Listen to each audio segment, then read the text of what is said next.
नमस्कार, राजनीतिक चर्चा में आपका स्वागत है। मैं आपके साथ मुरली मनोहर और आप देख रहे हैं नेशनल कॉन्ग्रेस। 144 साल के बाद एक ऐसा संजोग बना है कि प्रयागराज में महाकुंभ लगा है। कुंभ तो वैसे हर 12 साल के बाद लगता है, लेकिन जो इस बार कुंभ लगा हुआ है वह 144 वर्षों के बाद प्रयागराज में कुंभ लगा हुआ है। भारत समेत तमाम दुनिया के लोग कुंभ में स्नान करने आ रहे हैं। चाक चौकस व्यवस्था है।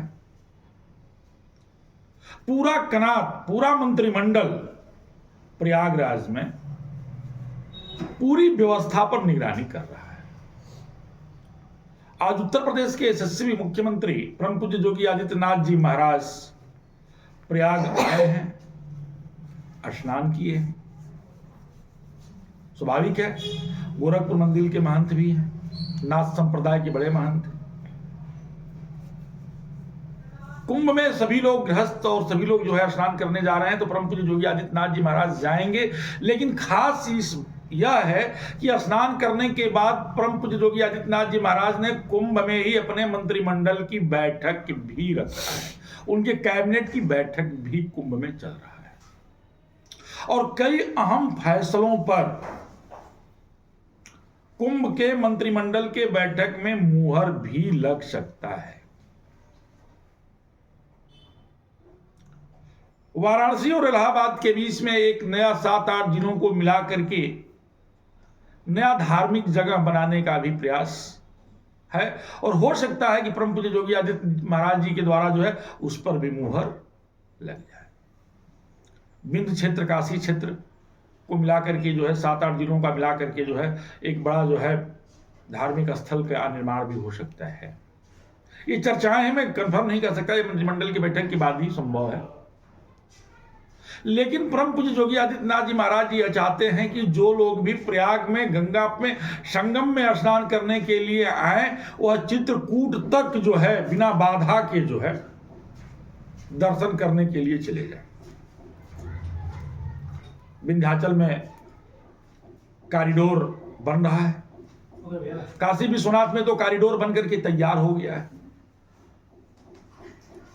और ये संगम का जो स्नान है, कुंभ का जो स्नान है, ऐसे समय में हो रहा है जब उत्तर प्रदेश के मिल्कीपुर में जो पूरे भारत में बहुत प्रतिष्ठापरक सीट बनी हुई है और उप विधानसभा का चुनाव होने जा रहा है और उसमें एक ही चेहरा है परम पूज्य योगी आदित्यनाथ जी महाराज और उनकी भी प्रतिष्ठा दांव पर लगी हुई है। मिल्कीपुर का चुनाव जो है तमाम नेताओं के कैरियर को बनाएगा और बिगाड़ेगा, जिसमें परम पूज्य योगी आदित्यनाथ जी महाराज भी हैं। उनके ही चेहरे पर जो है मिल्कीपुर का चुनाव लड़ा जा रहा है। यह मिल्कीपुर विधानसभा जो है अयोध्या क्षेत्र में आता है। बीते लोकसभा की चुनाव की अगर हम चर्चा करें तो 2024 में जब लोकसभा का चुनाव हुआ तो अयोध्या में दिव्य भव्य मंदिर का निर्माण हुआ, उद्घाटन हुआ, करोड़ों में श्रद्धालु वहां जो है दर्शन करने के लिए गए। लेकिन लोकसभा के चुनाव में भारतीय जनता पार्टी अयोध्या सीट हार गई। मिल्कीपुर में जो वहां के वर्तमान सांसद हैं, उनके सांसद होने के बाद वो सीट खाली हो गई और उत्तर प्रदेश में 10 विधानसभा सीटें खाली थी, जिसमें 9 विधानसभाओं पर जो है चुनाव हुआ और 7 भारतीय जनता पार्टी जीत करके गई थी।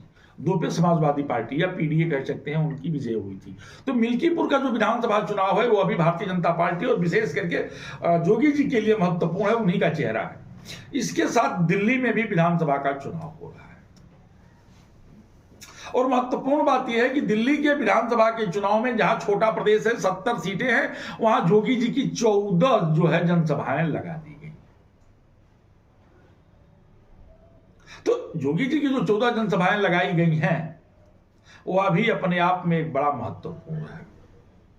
छोटा सा प्रदेश, 70 सीटों का विधानसभा और ऐसे में 14 जनसभाएं योगी जी का लगाया गया है। तो कहीं ना कहीं पूरे देश में और जहां जहां भी विधानसभा का चुनाव हो रहा है उन विधानसभा चुनावों में जो है परम पूज्य योगी आदित्यनाथ जी महाराज का जो है मान तेज हो गया है। अगर हम भौगोलिक दिल्ली के विधानसभा की बात, अगर हम भौगोलिक स्थिति का अध्ययन करें तो हमको जहां तक लगता है, जो मेरा अनुभव है, जो मैंने जो है स्टडी किया है, जो मैंने अनुभव किया है, वो यह है कि उन विधानसभाओं में योगी जी के जो है उन क्षेत्रों में योगी जी की जो है जनसभा लगाई गई है जहां पूर्वांचल का प्रभाव है या जहां पूर्वांचल के लोग वहां सबसे ज्यादा रहते हैं, या जहां बिहार के आपके जो है उत्तर प्रदेश के सटे जनपदों के लोग जहां ज्यादा रहते हैं, वहां योगी जी का जो है प्रोग्राम लगा दिया गया है। लेकिन ये तीनों घटनाएं, तीनों घटना तो हम नहीं कह सकते, लेकिन तीनों संजोग बड़ा है। प्रयागराज में कुंभ का मेला, कुंभ मेले का टोटल जायजा जो है परम पूज्य योगी आदित्यनाथ जी महाराज जो है लगातार रख रहे हैं। उनकी निगरानी हमेशा जो है कुंभ मेले पर बना हुआ है, अपडेट हमेशा ले रहे हैं। तमाम अधिकारियों से मेरी बातचीत हुई तो उन लोगों ने भी इस चीज की पुष्टि किया कि नहीं, परम पूज्य योगी आदित्यनाथ जी महाराज जो है कुंभ मेले का जो है अपडेट हमेशा लेते रह रहे हैं, निगरानी रख रहे हैं, जानकारी लेते रह रहे हैं। और आज संगम में स्नान और स्नान के बाद कैबिनेट की बैठक, मंत्रिमंडल की बैठक, और बैठक में कई बड़े अहम फैसलों पर मुहर लगना, यह निश्चित तौर पे एक राजनीतिक घटनाक्रम के रूप में देखा जा रहा है। पिछली बार भी 19 में जब कुंभ लगा हुआ था तो 19 में भी योगी जी का जो है कैबिनेट की एक बैठक प्रयाग में हुआ था, और उसमें भी कई बड़े मुद्दों पर जो है चर्चा हुई थी और कैबिनेट ने कई बड़े कामों पर अपना मुहर लगाया था। तो इस बार तो कुंभ है, 12 साल पे लगा हुआ है, और यह जो संजोग है वह 144 साल के बाद बना हुआ है।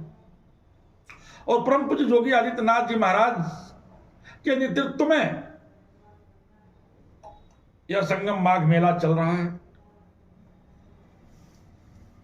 राजनीतिक चर्चा में आज इतना ही।